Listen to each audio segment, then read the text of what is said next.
Oke, bisa kami mulai? Bismillahirrahmanirrahim. Assalamualaikum warahmatullahi wabarakatuh. Waalaikumsalam Waalaikumsalam warahmatullahi wabarakatuh.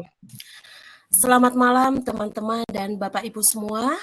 Salam sejahtera bagi kita semua. Om Swastiastu, Namo Buddhaya, salam kebajikan.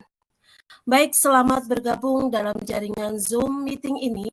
Kami ucapkan selamat datang di acara webinar pengimbasan modul 1.4 dengan tema budaya positif. Ya, senang sekali perkenalkan saya Selvi Dwi Wahyuni yang insya Allah akan memandu seluruh rangkaian acara pengimbasan modul 1.4 dengan tema budaya positif ini sampai nanti akhir acara. Namun sebelumnya kami ingin tahu terlebih dahulu yang sudah bergabung dalam jaringan Zoom meeting ini, boleh absen dong dari daerah mana saja. Silakan teman-teman semuanya bisa nulis nama daerahnya di kolom komentar pojok dari Gondang Legi, Bu. bawah. Baik, ada yang dari Gondang Legi, ada yang lebih jauh lagi, Pak? Ya, baiklah, sekali lagi selamat datang dan selamat bergabung teman-teman yang sudah join pada webinar ini. Dan selama 1 jam ke depan kita akan disuguhkan oleh materi yang sangat luar biasa, tentunya akan sangat penuh insight. Di antaranya kita nanti akan mendapatkan ilmu yang sangat luar biasa dari pemateri kita, yang alhamdulillah beliaunya sudah bergabung dalam Zoom ini. Dengan materi yang akan disampaikan dari pemateri kita itu sangat menarik dan luar biasa, karena menerapkan budaya positif di sekolah maupun di rumah itu sangat luar biasa kalau kita tidak tahu akan ilmunya. Yang nantinya juga akan dibahas 7 konsep dasar dalam menanamkan budaya positif serta teori-teori banyak lagi yang menarik lainnya. Baik, terima kasih kami sampaikan kepada teman-teman semua yang sudah on time, tepat waktu dalam mengikuti webinar ini. Tanpa panjang lebar dan panjang kata, langsung saja kita masuk pada sesi webinar ini. Namun sebelumnya dimohon ketika materi berlangsung, teman-teman semua agar mematikan mikrofonnya, semua demi kenyamanan kita bersama. Baik, sebelum acara ini kita mulai, kita berdoa terlebih dahulu supaya apa yang disampaikan oleh pemateri dan memberikan manfaat buat kita semua dan diberikan kelancaran sampai akhir nanti. Ala hadhihi niyah wa ala kulli niyatin shalihah. Al-Fatihah.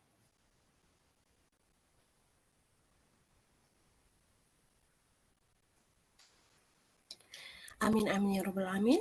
Baik, seperti yang saya sampaikan sebelumnya, bahwa hari ini kita akan mendapatkan ilmu yang sangat luar biasa dari seorang guru yang luar biasa juga, yang tak kenal lelah dalam mengajarkan ilmu kepada anak didiknya dan kita semua.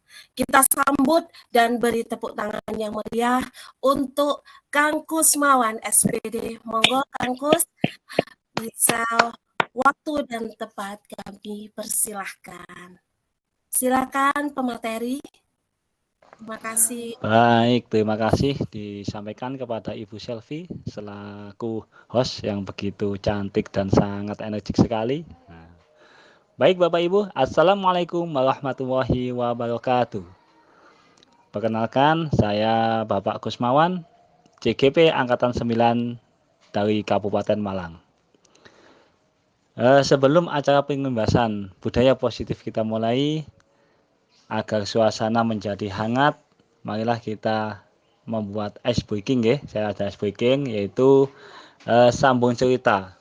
Jadi nanti saya awali, saya membuat cerita, dan nanti siapa namanya yang disebut maka wajib melanjutkan cerita itu. Nah, biar kita semua saling mengenal, menjadi hangat. Jadi ceritanya tidak usah serius-serius ya. Baik, saya mulai. Di sebuah desa ada 2 orang pemuda dan pemudi yang ingin memperbaiki dirinya, ingin meraih cita-citanya, dan dua orang tersebut pergi ke kota besar. Perjalanan sangat jauh sekali. Saat perjalanan menuju kota, Pemuda mereka itu berdua bertemu melakukan dengan Pak kegiatan Ali Sofyan. dengan penuh Silakan. gembira untuk meraih cita-citanya. Dan cita-cita itu dilanjutkan oleh teman kita yang namanya Mas Fauzan. Monggo Mas Fauzan. Cerita ini mirip dengan saya. Ini kisah ini perjalanan saya sama Bu Titis. Waktu itu saya lagi mencari ilmu maunya. Tapi ternyata di sana saya ilmunya dapatnya sedikit. Akhirnya cuma dapat jodoh tok. Yang apa bagus itu. Akhirnya Bu Titis ya rada sedikit sakit hati. Wong berangkatnya sama saya, pulangnya saya membawa orang lain. Bagaimana itu nasibnya Bu Titis itu sekarang? Saya juga belum tahu itu. Monggo Bu Titis.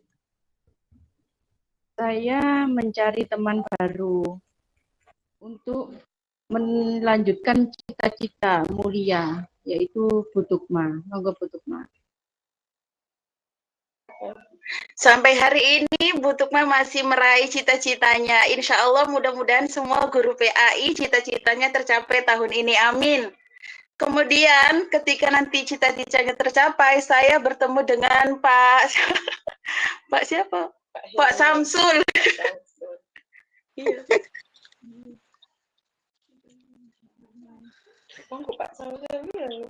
Oh, saya Bu ya yang melanjutkan ya. Waku seneng dari Pak Samsul. Oh gitu ya. Apa namanya? Ini apa tadi lanjutannya? Ke sini.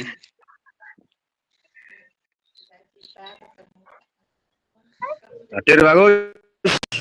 Oh, ini loh banyak orang di sebelah sini karena. Iya. Oh iya, berarti. Oh iya.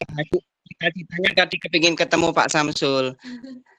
Dan setelah ketemu Pak Samsul, akhirnya Pak Samsul berpaling ke lain hati, yaitu Pak Hilmi. Monggo Pak Hilmi.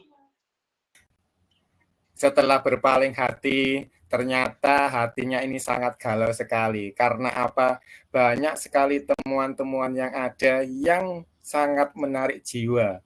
Sehingga pandangan dan arah ke depan menjadi sebuah visi misi yang sangat jauh sekali. Yang harus dirubah menjadi tupoksi sehingga kita itu bisa menjadi diri kita sendiri dan kita menjadi Ibu Jumiati.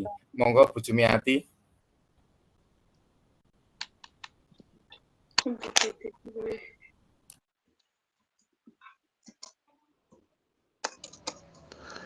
Baik, terima kasih Bapak Ibu. Sepertinya Bu Jumiati mengalami trouble. Baik, tepuk tangan. Nah, sebelum kita lanjutkan, tadi saya lihat Bapak Ibu sangat bersemangat sekali untuk menceritakan kisah-kisahnya. Bahkan ada yang pengalaman pribadi tadi sempat di-share sama Pak Fauzan ini. Itu tadi Bapak Ibu sebagai pemanasan kita agar kita saling mengenal dan juga Alhamdulillah. kita siap dalam melaksanakan penggibasan Pak Sampun tentang budaya positif. Nggih, Pak Samsul. Nggih. Sebelumnya saya laksanakan, saya mohon izin share Bapak Ibu untuk share PPT kami sebentar karena masih loading nggih.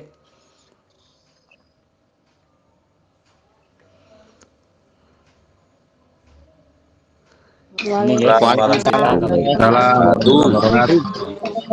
Baik. Nggih, sampun kelihatan nggih.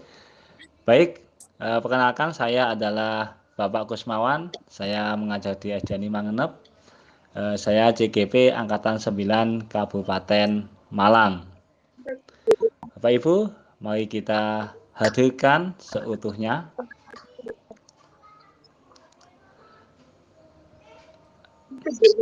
kita hadirkan seutuhnya, kita tenangkan hati dan pikiran kita, berdamai sejenak agar kita tenang, agar kita bisa fokus dalam mengikuti acara pada malam hari ini. Kita bisa ambil nafas dalam-dalam, tahan, kemudian lepaskan.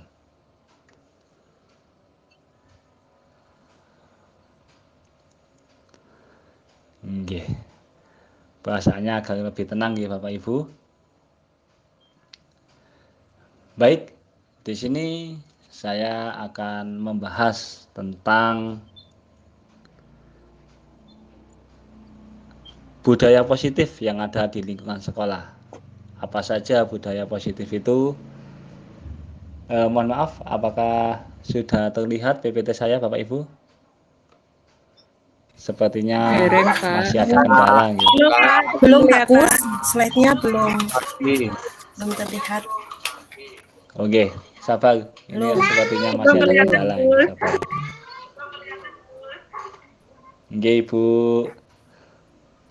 Bapak Ibu sangat bersemangat ini. Nggih. Sebentar.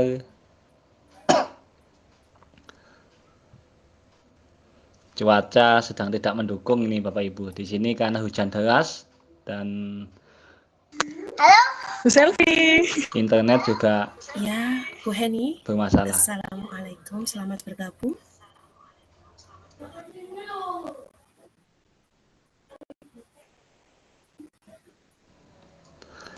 Baik, terima kasih Bapak Ibu. Sepertinya Bu Jumianti mengalami trouble. Belum Pak Bapak. Kus. Baik, tepuk Belum tangan. Gus, belum kelihatan. Halo Bu Lina.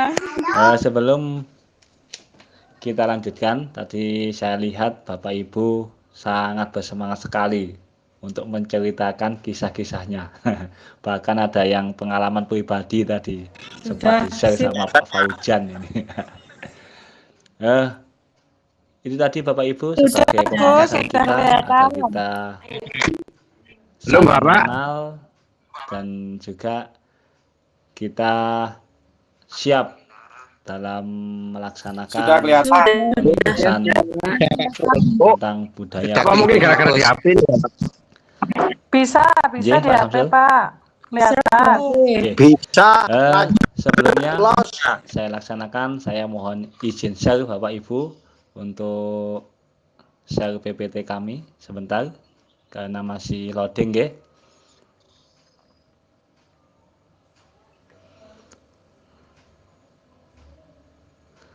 Ini nggih kelemahan kita kalau kita menggunakan baik. Nggih, sampun kelihatan nggih. Baik, perkenalkan saya adalah Bapak Kusmawan, saya mengajar di Adiani Mangenep. Saya CGP Angkatan 9 Kabupaten Malang. Bapak Ibu.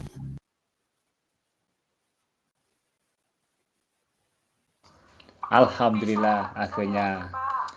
Bapak Ibu, sebelum kita lanjutkan, baik, saya lanjutkan ya. Setuju atau tidak setuju? Nah, sebelum kita memulai, di sini ada hukuman dapat mendisiplinkan anak. Silakan, mungkin bisa raise hand, Saya, Pak setuju Gus. atau tidak setuju menurut panjenengan. Saya Bahwa hukuman Saya di tidak. sekolahan itu bisa sebentar. mendisiplinkan anak. Saya tidak Insya setuju, Allah Pak Gus. koneksinya ya.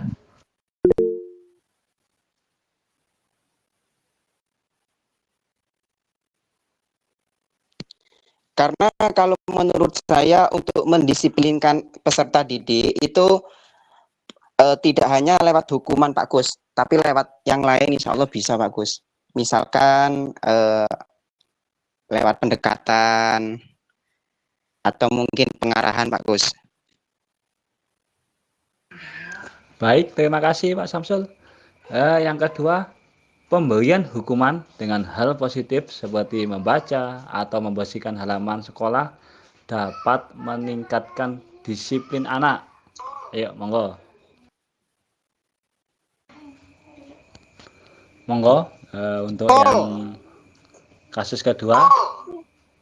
Oke. Setuju, Bapak.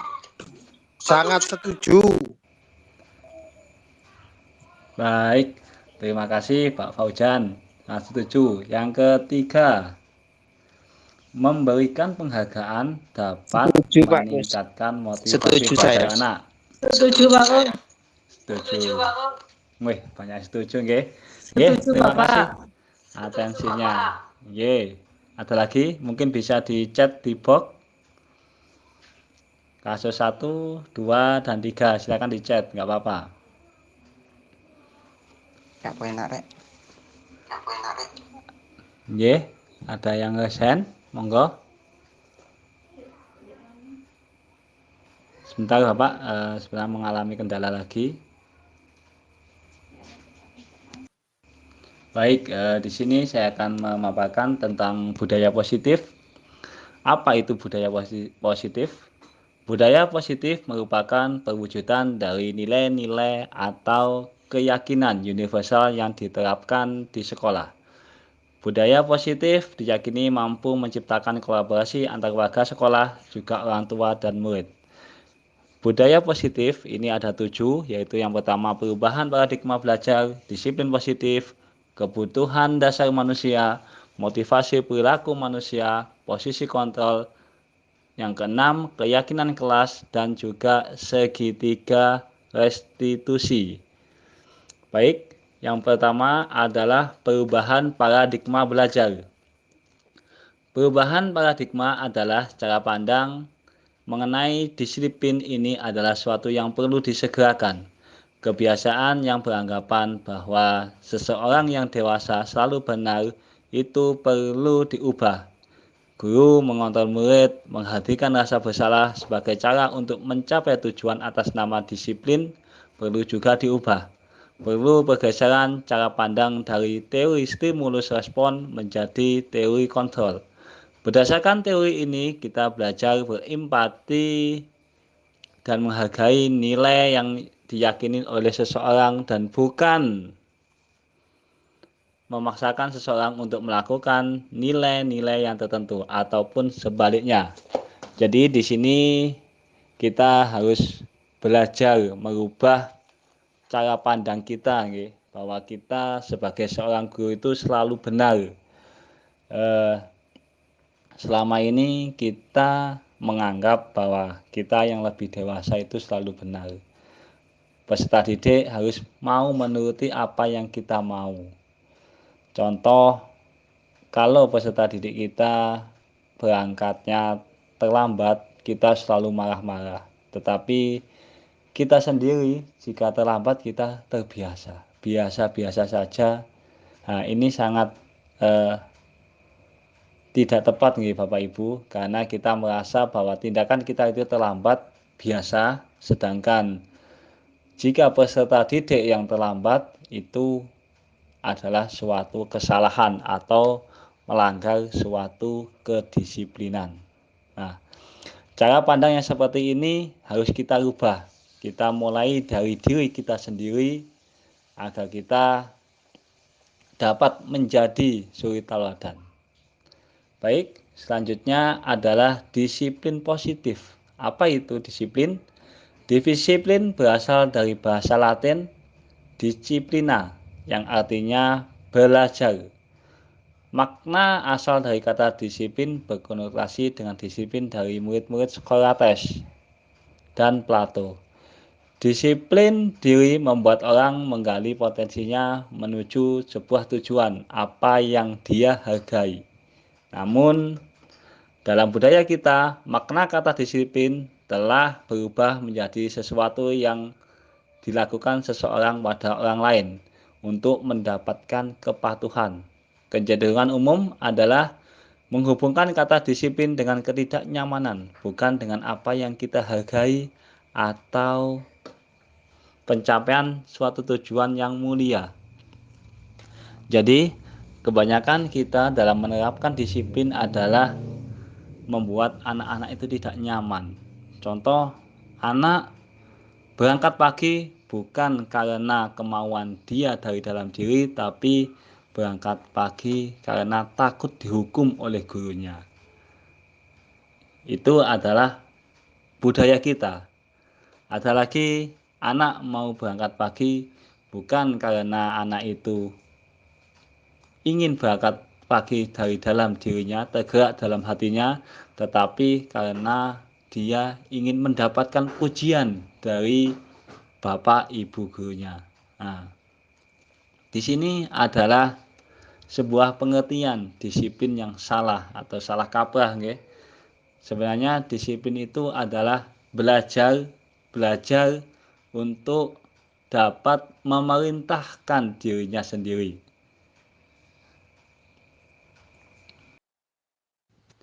Baik, untuk selanjutnya yaitu nilai kebajikan universal.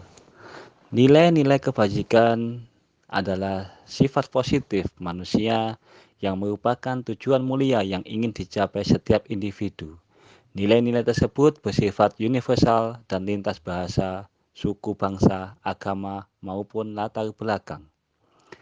Setiap perilaku atau perbuatan memiliki suatu tujuan, menurut Dr. William Glasser pada teori kontrol 1984. Dengan mengaitkan nilai-nilai kebajikan yang diyakini seseorang, maka motivasi intrinsiknya akan terbangun, sehingga menggerakkan motivasi dari dalam untuk dapat mencapai tujuan mulia yang diinginkan. Nilai-nilai kebajikan yang ingin dicapai oleh setiap anak Indonesia kita kenal dengan profil pelajar Pancasila. Yang pertama yaitu beriman, bertakwa kepada Tuhan Yang Maha Esa, dan berakhlak mulia. Yang kedua, mandiri, bernalar kritis, berbineka global, bergotong royong, dan kreatif. Jadi Bapak Ibu, kita harus dapat menanamkan nilai-nilai kebajikan kepada peserta didik kita. Contoh, beriman dan bertakwa kepada Tuhan Yang Maha Esa. Maka kita tanamkan sejak dini kepada peserta didik kita agar mereka selalu bertakwa kepada Tuhan Yang Maha Esa. Seperti kita mengajarkan sholat berjamaah jika yang beragama Islam, sholat duha, sholat duhur berjamaah. Yang kedua, kita juga harus dapat mengajarkan anak itu mandiri, bertanggung jawab dengan kewajibannya, seperti anak menyiapkan buku pelajarannya sendiri tanpa perlu bantuan orang tua, dan yang lainnya benalar kritis. Anak harus kita olah agar dapat kita latih agar dapat selalu berpikir secara kritis. Berkebinekaan global. Anak kita latih dalam kehidupan sehari-hari untuk mau menerima perbedaan. Seperti contohnya, biasanya itu ada anak baru yang berbeda daerah, mereka enggan untuk berteman karena berbeda. Nah, hal-hal seperti itu harus kita hilangkan Bapak Ibu. Kita harus memberikan wawasan kepada peserta didik bahwa perbedaan itu bukanlah halangan untuk menjadi satu. Justru dengan adanya perbedaan itu kita harus saling mengenal agar satu sama lain menjadi kuat. Baik. Selanjutnya yaitu teori motivasi perilaku manusia. Nah, teori ini ada dari eksternal dan juga ada dari internal. Untuk menghindari ketidaknyamanan atau hukuman, apa yang akan terjadi apabila saya tidak melakukannya? Berarti itu adalah termasuk motivasi eksternal. Jadi jika ada anak melakukan kedisiplinan tapi karena takut dengan hukuman, artinya anak itu masih dalam tahap motivasi eksternal. Yang kedua, untuk mendapatkan imbalan dari orang lain Apa yang akan saya dapatkan apabila saya melakukannya? Jika anak seperti itu, jika kita sering memberi hadiah atau penghargaan kepada anak, maka anak akan berpikir, dia akan mau melakukan sesuatu itu karena ingin mendapatkan hadiah. Itu masih dalam motivasi eksternal. Yang ketiga yaitu untuk menghargai dirinya sendiri. Anak akan berpikir, saya akan menjadi orang yang seperti apa bila saya melakukannya. Nah, inilah motivasi internal, tujuan dari disiplin positif, yaitu anak akan melakukan sesuatu dari dalam dirinya sendiri, bukan karena ingin mendapatkan hadiah, bukan karena takut karena adanya hukuman. Baik, dihukum oleh penghargaan. Bahwa penghargaan berlaku sama dengan hukuman, dalam artian meminta atau membujuk seseorang melakukan sesuatu untuk memenuhi suatu tujuan tertentu dari orang yang meminta atau membujuk. Dorongannya eksternal dan akan ada faktor ketergantungan. Beberapa dampak dari pemberian penghargaan adalah yang pertama, penghargaan mempunyai pengaruh jangka panjang dan jangka pendek. Jangka panjangnya, anak tidak akan melakukan sesuatu jika tidak ada imbalannya. Penghargaan sama dengan menghukum kreativitas anak, karena penghargaan mengurangi ketepatan. Penghargaan itu tidak efektif. Jadi kalau kita tiba-tiba memberi hadiah kepada anak, agar anak itu melakukan sesuatu, misalnya agar anak itu, siapa yang mau maju nanti akan mendapatkan hadiah permen dari Pak Guru. Nah, anak jangka panjangnya akan berpikir jika tidak akan mendapatkan hadiah maka dia tidak akan mau melakukannya. Kembali seperti kata Ki Hajar Dewantara bahwa merdeka itu artinya tidak hanya terlepas dari perintah, akan tetapi juga cakap buat memerintah dirinya sendiri. Konsep Ki Hajar Dewantara ini adalah agar kita menjadi suri teladan bagi anak, agar anak mempunyai sikap yang merdeka, yang bisa menentukan sikapnya sendiri dalam melaksanakan kedisiplinan. Agar mereka dapat melaksanakan suatu peraturan itu dari dalam dirinya sendiri, yaitu motivasi intrinsik, motivasi dari dalam dirinya sendiri. Bukan motivasi eksternal karena hadiah atau karena hukuman. Baik, untuk selanjutnya, bagaimana kita dalam memberikan hadiah pada anak? Anak sebaiknya diberi hadiah atau dalam bentuk program kebajikan atau apresiasi. Dalam memberikan apresiasi atau pengakuan perlu diingat beberapa hal. Yang pertama, beri pengakuan secara khusus, beri pengakuan secara pribadi, beri pengakuan kepada semua murid atau bergantian, beri pengakuan secara konsisten, terus-menerus, dan juga fokus pada proses. Jadi, apresiasi ini berbeda dengan penghargaan atau dengan hadiah. Contoh, saat ada anak menolong, Bapak Ibu bisa memberikan apresiasi dengan cara, kemarin saya perhatikan rasa empatimu besar sekali pada saat menolong murid baru di kelas kita. Jadi ada pembukaan, kemarin saya perhatikan termasuk pembukaan, lalu masukkan nilai kebajikan di situ. Seperti rasa empatimu besar sekali, itu adalah nilai kebajikan yang dimasukkan. Lalu situasinya apa? Oh mungkin pada saat menolong murid baru, pada saat meminjami pensil, boleh kita tinggal lihat situasinya apa. Contoh kedua, saya menghargai kepedulianmu pada saat kamu membantu teman-temanmu di dalam tugas kelompok.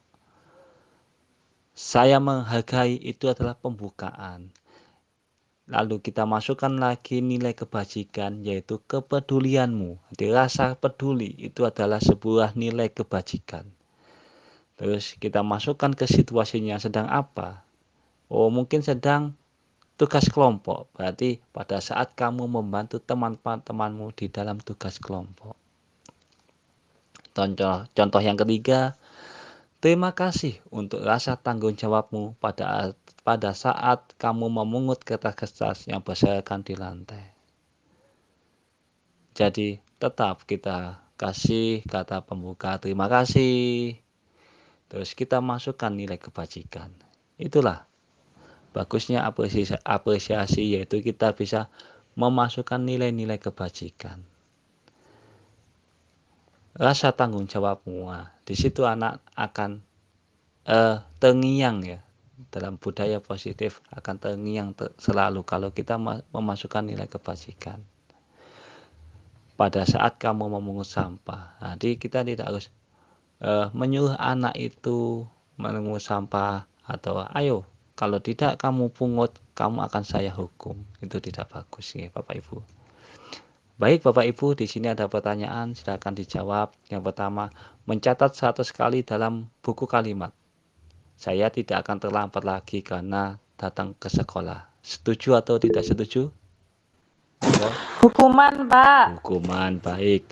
Lari mengelilingi lapangan basket 2 kali karena terlambat hadir sekolah. Bagaimana? Ya, monggo Bu Nadifa.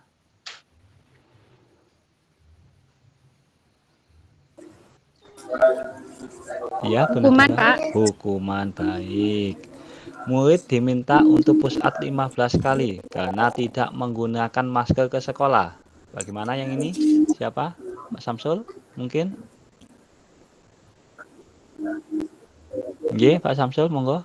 Hukuman, Pak. Hukuman, baik. Hukuman, Pak. Ye, baik. Menggantikan kertas tugas teman yang telah dicoret-coret. Termasuk apa? Bapak Ibu, monggo. Ye, apa? Menggantikan kertas konsekuensi. Baik, terima kasih Bu Nadifa. Murid Konsekuensi, Pak. Ye, baik. Murid disuruh untuk tidak mengenakan sepatu seharian di sekolah karena tidak mengenakan sepatu hitam. Monggo. Bu Nadifa? Hukuman, Pak. Oh, Pak. Hukuman, Pak. Ye. Hukuman. Yang terakhir, lari mengelilingi lapangan basket 2 kali karena terlambat 10 menit. Hukuman, Pak. Hukuman. Baik. Terima kasih Bapak Ibu atas atensinya. Ternyata Bapak Ibu sudah dapat menjawab dengan benar. Belum muncul, cepat, Pak. Ya?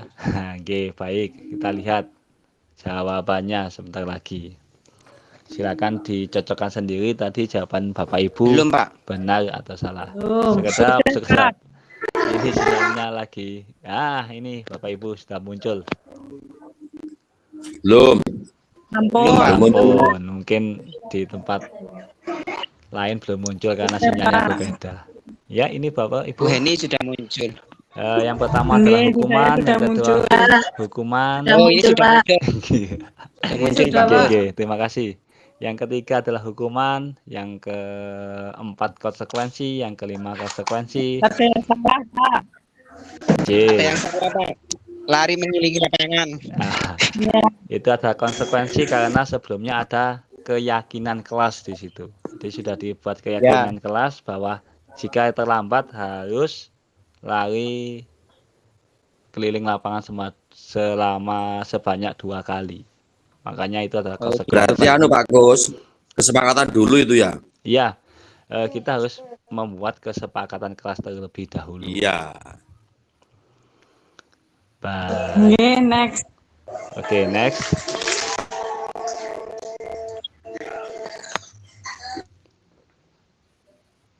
Sebentar, masih loading ya. Jadi perbedaan hukuman dan konsekuensi.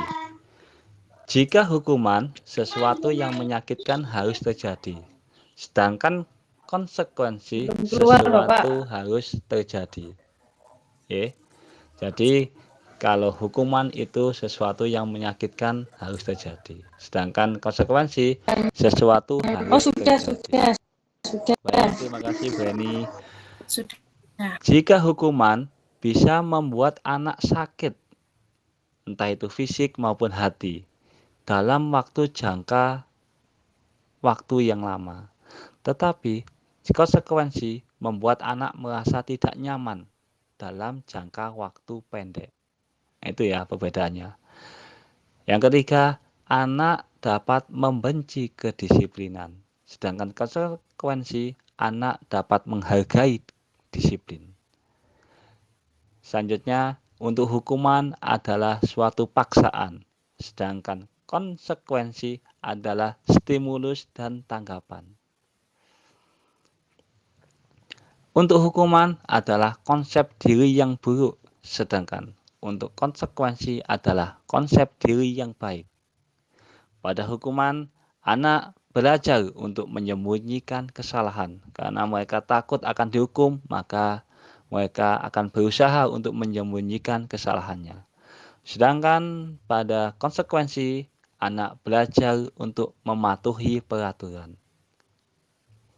Pada hukuman, rasa marah, rasa bersalah, dipermalukan, dan merasa tidak dihargai. Sedangkan pada konsekuensi, mereka akan kehilangan haknya, dibuat tidak nyaman, merasa diasingkan, tetapi dalam waktu sementara, tidak dalam jangka panjang. Mereka akan lebih dapat menyadari apa yang telah menjadi kesalahannya. Jadi Bapak Ibu, lebih baik kita lakukan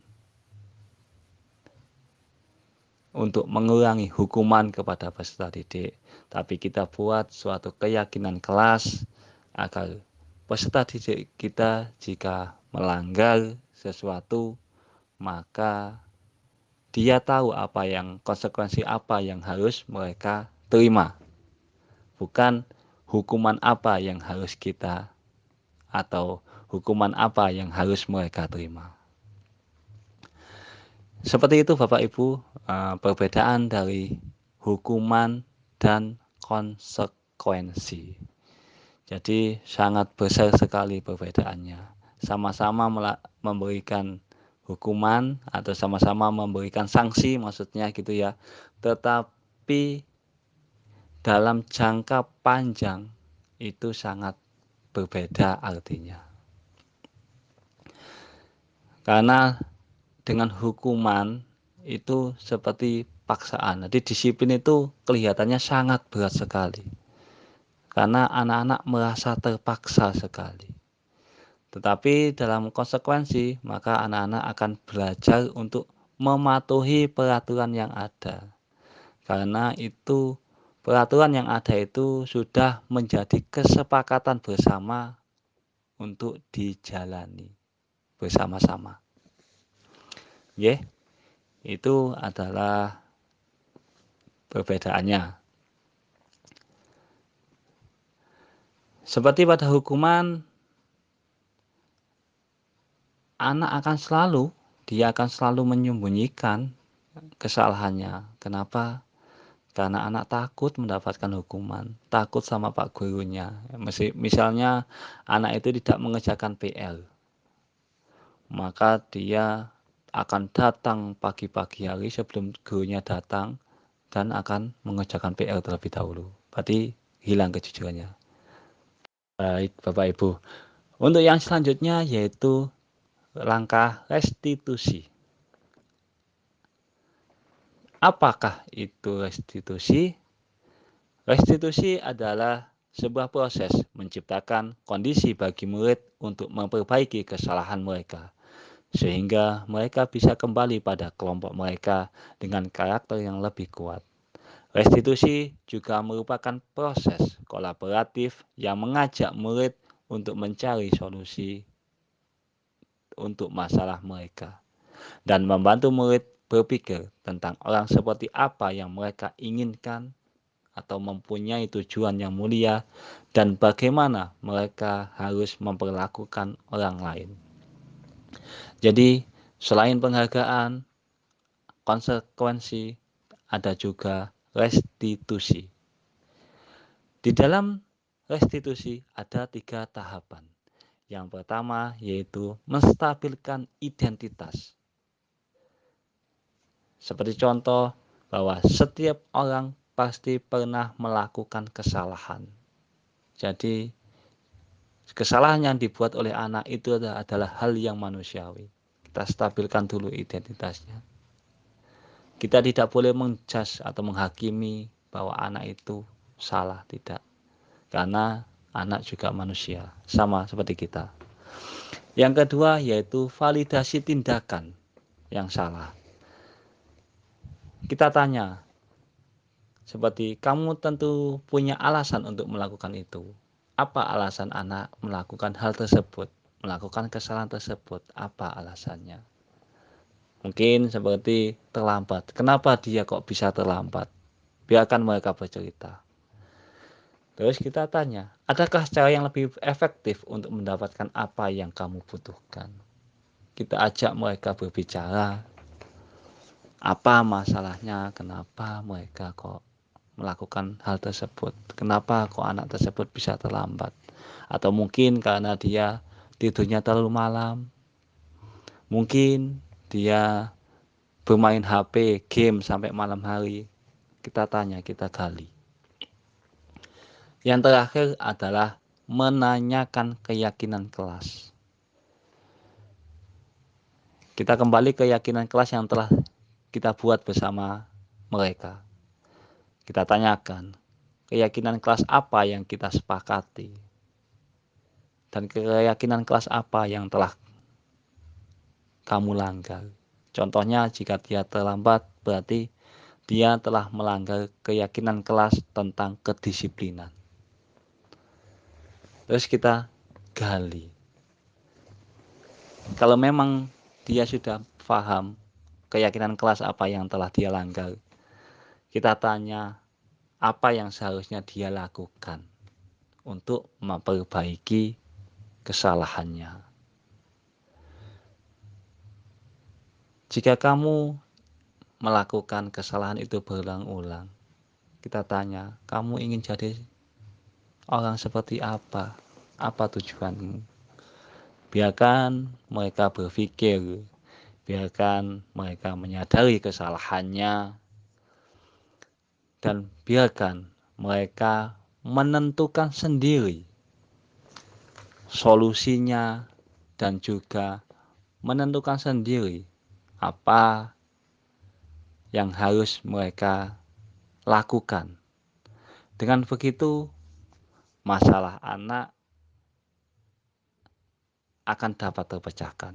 Jadi, kita tidak perlu menghukum anak, tapi kita ketuk hatinya dengan sebuah restitusi, sehingga anak itu tidak akan melakukan kesalahan yang sama. Baik, perbedaan restitusi dengan hukuman dan konsekuensi adalah bahwa restitusi itu merupakan pilihan. Jadi, restitusi adalah sebuah pilihan. Tadi ya sudah disampaikan. Yang kedua, restitusi menguatkan untuk murid dalam jangka waktu yang panjang. Nah, karena kita adalah dunia pendidikan, maka yang kita raih adalah jangka kedepannya, jangka panjangnya. Dalam restitusi, korban mendapatkan ganti, sedangkan dalam hukuman atau konsekuensi, korban bisa diabaikan. Dalam restitusi, murid atau anak mendapatkan penguatan. Dalam restitusi juga, masalah bisa terpecahkan. Karena dalam restitusi, kita berusaha memecahkan masalah yang dihadapi oleh anak tersebut. Untuk hukuman berlaku hanya pada sebuah institusi, tidak berlanjut pada kehidupan nyata. Sedangkan pada konsekuensi membantu penerapan mengikuti peraturan dalam masyarakat. Tetapi dalam restitusi fokus pada pemecahan masalah dalam jangka waktu yang panjang. Nah, ini Bapak Ibu yang kita cari. Pemecahan masalah dalam jangka waktu yang panjang. Pada hukuman, murid atau anak akan membenci peraturan. Karena dia mendapatkan hukuman, maka anak pasti akan membenci. Contoh, Bapak Ibu memberi hukuman dengan jewer. Saya yakin murid Bapak Ibu akan benci dengan peraturan yang ada. Pada konsekuensi, murid atau peserta didik akan menghormati peraturan yang ada. Tetapi pada restitusi, murid atau anak akan menghormati dirinya sendiri dan orang lain. Baik, saya berikan contoh ya Bapak Ibu. Kalau kamu selama sekolah pernah? Iya Pak.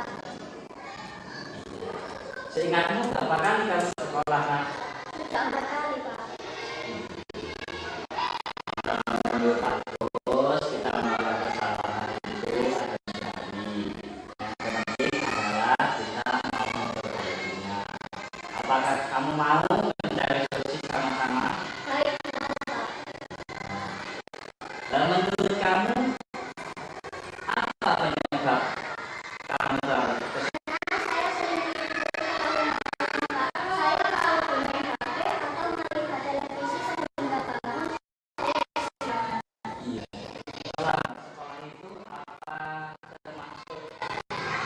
tidak sesuai dengan keyakinan kelas? Keyakinan kelas apa yang kamu melanggar? Menurutmu? Baik, mohon maaf Bapak Ibu, ternyata dalam pemutaran video restitusi yang saya buat contoh terkendala sinyal ini sepertinya.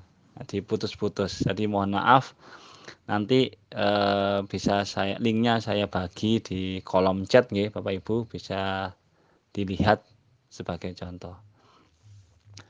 Baik, itu tadi Bapak Ibu pemaparan kami tentang budaya positif di sekolah yang harus kita terapkan pada peserta didik kita. Itu tadi yang dapat saya sampaikan, semoga dapat bermanfaat bagi diri saya sendiri khususnya dan juga bagi Bapak Ibu semuanya, terutama pada peserta didik kita, dan semoga kita bisa menerapkan, bisa menerapkan. Ya, monggo Bapak, mungkin ada pertanyaan. Bapak Samsul. Oke, saya Pak Samsul. Oke, Pak Gus, terima kasih atas waktu yang diberikan kepada kami. Ini sekedar sharing Pak Gus ya. Berarti saya selama ini salah Pak Gus ya, menerapkan atau mengapresiasi peserta didik saya Pak Gus ya. Di mana di sekolah saya itu saya adakan program hafalan juz amma Pak Gus. Jadi setiap peserta didik wajib, misalkan sudah lulus dari kelas 6, minimal wajib hafal juz amma. Lah, ketika mereka menghafal dan sudah khotam, dalam artian itu mesti saya iming-imingi hadiah Pak Gus. Nah, berarti cara saya selama ini salah Pak Gus ya. Jadi mereka menghafal bukan karena memang kemauan dari mereka sendiri, karena ingin hadiah yang saya berikan itu Pak Gus ya. Oke, sudah Pak Samsul. Oke, sampun Pak Gus. Terima kasih Pak Samsul atas atensinya. Di sini yang pertama kita tidak membahas salah benar, ya. Kita tidak membahas salah benar, tapi kita di sini adalah sharing Pak Samsul. Sebelumnya kita harus membuat keyakinan kelas dulu Pak Samsul. Jadi kita tawarkan dengan mereka, kita apresiasi mereka, kita tawarkan kepada mereka. Apabila anak-anak saya punya program untuk menghafalkan Al-Quran. Apabila nanti ada yang sudah bisa lulus, nanti kita tawarkan kepada anak-anak apa yang ingin kalian dapatkan seperti itu. Gitu Pak Samsul. Tadi kita tawarkan perbedaan hadiah dengan keyakinan kelas adalah kalau hadiah itu biasanya mendadak, gitu Pak Samsul. Misalnya anak datang ke sekolah terlambat, nah, tiba-tiba Pak Samsul langsung menjewel anak, itu kan tidak direncanakan toh Pak Samsul, langsung aja dijewel gitu Pak Nggih. Samsul. Nah, itu perbedaannya. Mungkin itu Pak Samsul. Tapi kalau panjenengan sudah membuat keyakinan kelas terlebih dahulu, ya insya Allah itu bukan sebuah hadiah, tapi sebuah apresiasi untuk anak itu karena telah berusaha menghafalkan Al-Quran. Ngoten Pak Samsul. Oke, Pak Gus, untuk keyakinan kelas itu sudah dibuat oleh guru kelasnya masing-masing, Pak Gus. Apa saya selaku guru PAI juga membuat keyakinan kelas sendiri, Pak Gus? Nah, karena kita guru PAI, kita juga beda ya. Kita beda dengan guru kelas yang setiap hari bertemu dengan guru kelasnya, maka kita harus berkolaborasi dengan wali kelasnya. Kita izin ya, kita izin kepada wali kelasnya, kita kolaborasi bahwa kita akan mengadakan keyakinan kelas sendiri. Dalam artian setiap keyakinan kelas itu digunakan setiap waktu kita ngajar gitu. Seperti kan karena kita beda, misalnya kita ada keyakinan kelas sholat duha atau sholat jamaah, tetapi kalau di guru kelas kan tidak ada. Kan nggak mungkin setiap pagi sholat duha semua kan ya nggak mungkin, nggak cukup kelasnya. Mungkin kita punya kebijakan untuk bergiliran gitu. Nah itu kita membuat keyakinan kelas tersendiri gitu Pak Samsul. Kita tetap harus kolaborasi dengan wali kelas.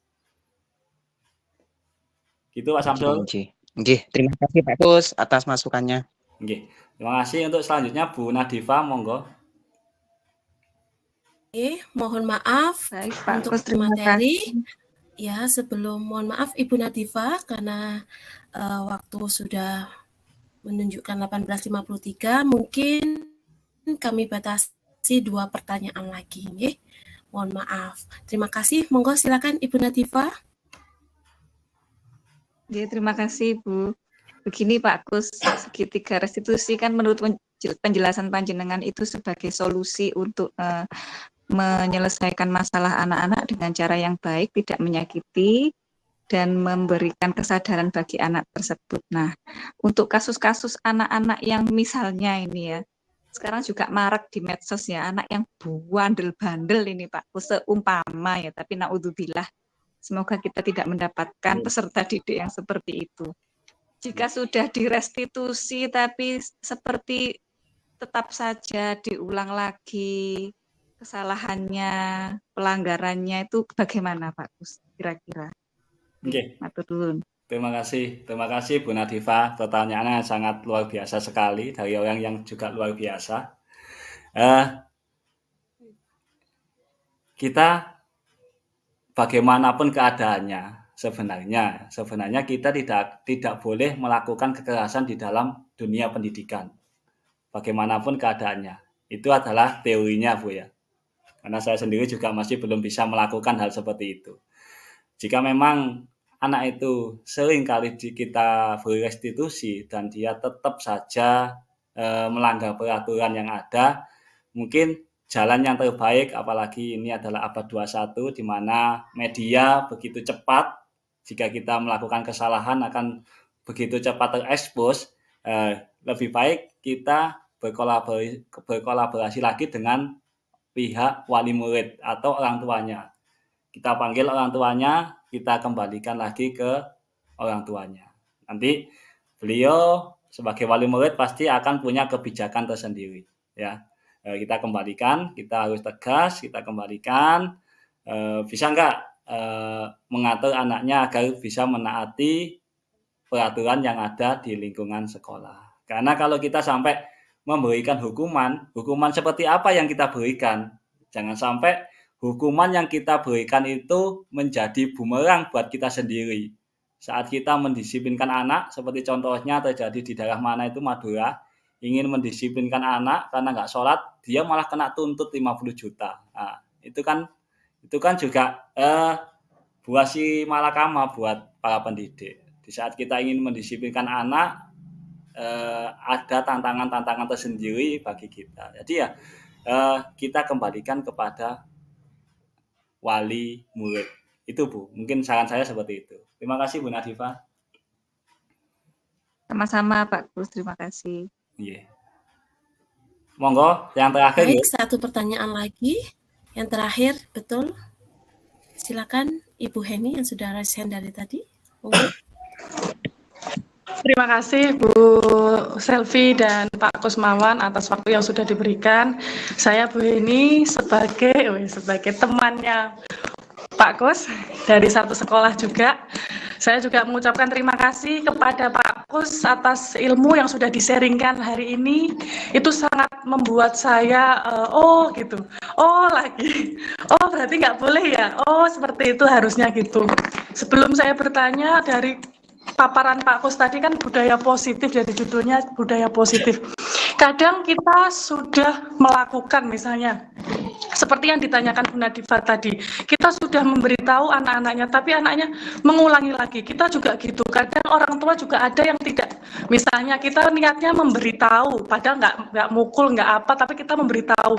Tapi wali murid kadang menanggapinya itu berbeda.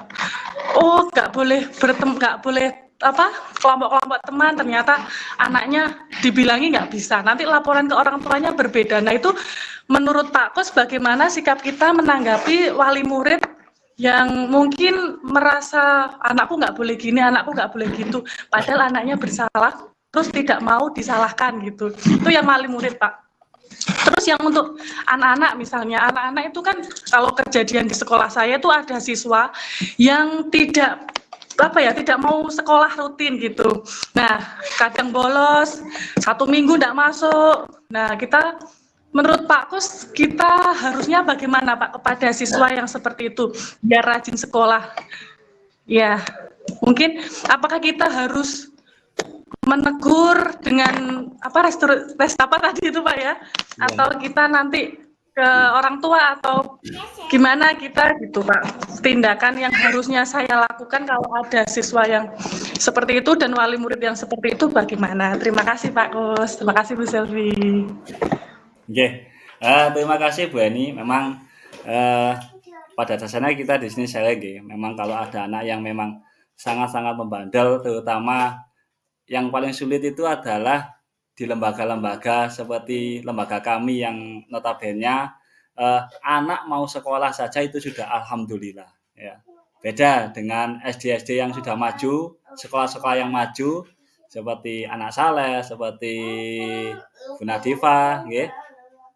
Itu SD-SD yang maju yang memang orang tuanya ingin anaknya itu berproses dalam pendidikan. Sedangkan di lembaga-lembaga yang seperti di kami itu orang tuanya berangkat pagi, pulang malam, entah itu anaknya sekolah atau tidak sekolah, mereka nggak tahu. Yang penting pagi itu diberi uang saku, dan omongan anaknya yang dilaporkan itu lebih diterima daripada apa yang disampaikan oleh bapak ibu gurunya. Nah, laporan anaknya, meskipun dalam melaporkannya itu salah, tidak dijewel, bilangnya dijewel, tidak dimarahi, bilangnya dimarahi, dan itu orang tuanya mengamini daripada, karena SDM mungkin ya Bapak Ibu, SDM-nya berbeda.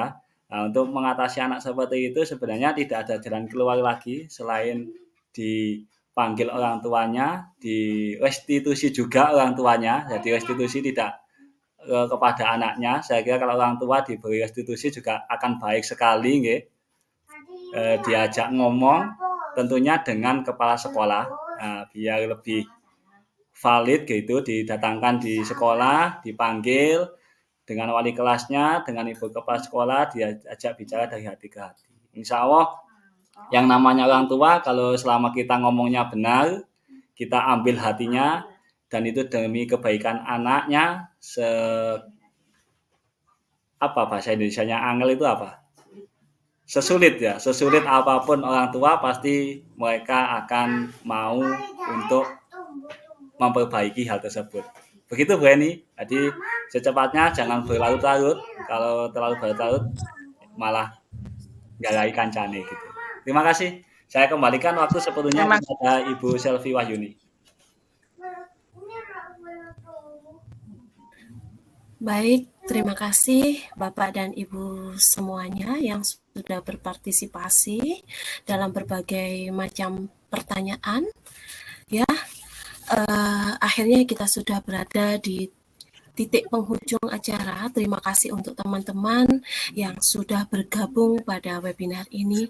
Tentunya di acara webinar pada pengimbasan modul 1.4 budaya positif tentunya nanti akan bermanfaat bagi kita semua.